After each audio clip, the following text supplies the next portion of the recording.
Dear students, आज की video हम जानेंगे कि ईंधन और उसके कौन कौन से प्रकार होते हैं।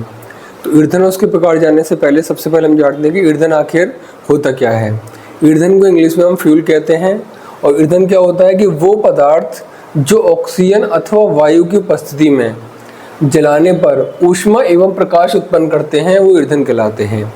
यानी जब भी हम किसी ईंधन को ऑक्सीजन की उपस्थिति में जलाएंगे या दहन करेंगे तो एक तो ऊष्मा उत्पन्न होगी और एक प्रकाश उत्पन्न होगा, और साथ साथ क्या उत्पन्न होंगे, अवशेष पदार्थ, यानी कि जैसे कि राख उत्पन्न होंगे।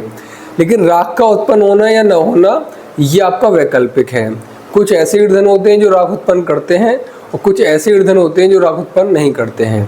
ठीक है, तो अवशेष पदार्थ का उत्पन्न होना क्या कहलाता है, हमारा ऑप्शनल होता है, यानी कि वैकल्पिक होता है। तो ईंधन को ऑक्सीजन के साथ क्रिया कराने पर जब हम उसका दहन करते हैं, जलाते हैं, तो हमें ऊष्मा और प्रकाश की उत्पत्ति होती है। ईंधन आपके निम्नलिखित प्रकार के होते हैं। ईंधन आपके 3 प्रकार के होते हैं। पहला कहलाता है आपका ठोस ईंधन, दूसरा द्रवीय ईंधन और तीसरा गैसीय ईंधन। जैसे अवस्थाएं होती हैं 3, ठोस, लिक्विड और आपकी गैस, इसी तरीके से ईंधन भी 3 प्रकार के होते हैं। जो ठोस ईंधन है वो भी 2 प्रकार के होते हैं, प्राकृतिक ठोस ईंधन, कृत्रिम ठोस ईंधन। ऐसी द्रव ईंधन भी 2 प्रकार के होते हैं, प्राकृतिक द्रव ईंधन, कृत्रिम द्रव ईंधन।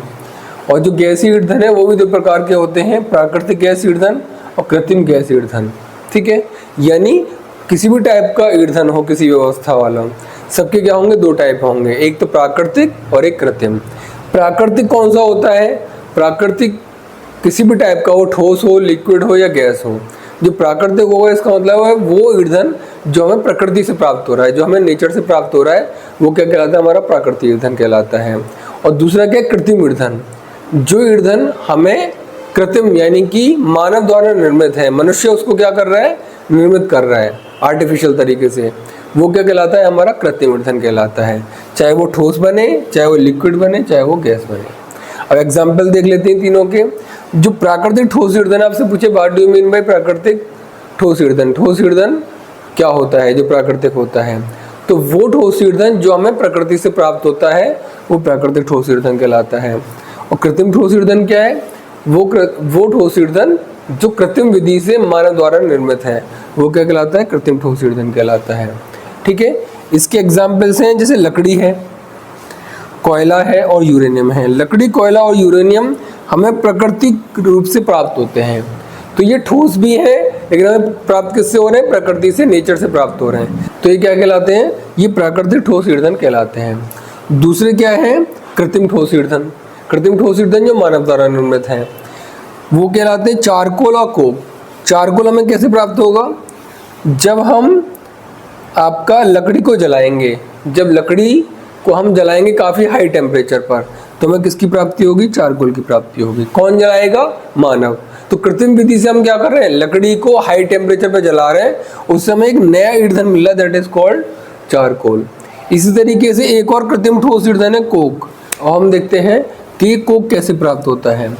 तो ये जो कोयला है, जब इस कोयले को काफ़ी ज़्यादा हाई टेम्परेचर पर जलाया जाता है, यानी कोक, जब कोयले को हम काफ़ी ज़्यादा हाई टेम्परेचर पे जलाएंगे तो वो किस में कन्वर्ट हो जाता है, कोक में कन्वर्ट हो जाता है। तो कोयले को हाई टेम्परेचर पर गर्म करने से हमें किसकी प्राप्ति हुई, एक आर्टिफिशियल ईंधन की प्राप्ति हुई, जो हमारा क्या कहलाता है, कोक कहलाता है, यानी कि कृत्रिम ठोस ईंधन प्राप्त हुआ हमें। और हम डिस्कस करते हैं द्रव ईंधन को। द्रव ईंधन आपके 2 प्रकार के होते हैं, एक होता है प्राकृतिक द्रव ईंधन, दूसरा होता है कृत्रिम द्रव ईंधन। प्राकृतिक द्रव ईंधन वो द्रव ईंधन है जो हमें प्रकृति द्वारा प्राप्त होता है, और कृत्रिम द्रव ईंधन वो द्रव ईंधन है जो हमें कृत्रिम विधि से मानव द्वारा निर्मित किया जाता है। तो हमारा प्राकृतिक द्रव ईंधन में क्या आता है, पेट्रोलियम, जो तेल के कुएं से हम निकालते हैं द्रवीय अवस्था में, तेल के कुओं से जो द्रवीय अवस्था में निकाला जाता है वो क्या कहलाता है, पेट्रोलियम कहलाता है। ठीक है, लेकिन इसी पेट्रोलियम को जो हम कृत्रिम विधि से रिफाइन करते हैं, फिल्टर करते हैं इसी पेट्रोलियम को, तो वो हमें किसमें बदल जाता है, ये पेट्रोल में, डीजल में और केरोसिन में।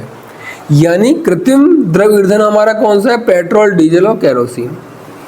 लेकिन ये कब प्राप्त होगा हमें, जब हम इस प्राकृतिक द्रव ईंधन को रिफाइन करेंगे। रिफाइनरी जो आपकी यूज़ की आती हैं वो इसी पेट्रोलियम के लिए यूज़ की आती हैं, जो हमें प्रकृति से प्राप्त पेट्रोलियम है, इसको हम आर्टिफिशियल तरीके से फिल्टर करते हैं, रिफाइन करते हैं और हमें पेट्रोल, डीजल, केरोसिन के रूप में कृत्रिम द्रव्य ईंधन प्राप्त होते हैं।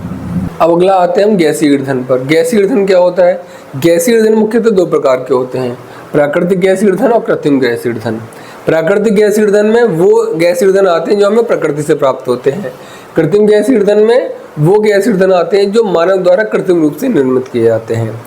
प्राकृतिक गैस ईंधन हमारे कौन कौन से हैं? एक तो प्राकृतिक गैस है और एक मार्श गैस है। प्राकृतिक गैस और मार्श गैस दोनों हमें नेचर द्वारा प्राप्त होती है प्राकृतिक रूप से। जबकि जब इन गैसों को रिफाइन करेंगे हम तो हमें कौन कौन सी कृत्रिम गैस ईंधन मिलेंगे?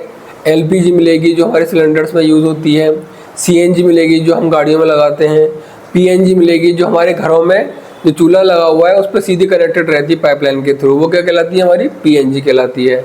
इसके अलावा बायोगैस, आपका कोल गैस, वाटर गैस, कई सारे और एग्जाम्पल्स हैं जो किस में आते हैं? कृत्रिम गैस ईंधन में आते हैं।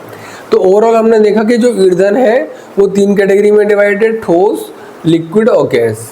और ये सभी के सभी ईंधन प्राकृतिक रूप से भी प्राप्त होते हैं और कृत्रिम रूप से भी प्राप्त होते हैं।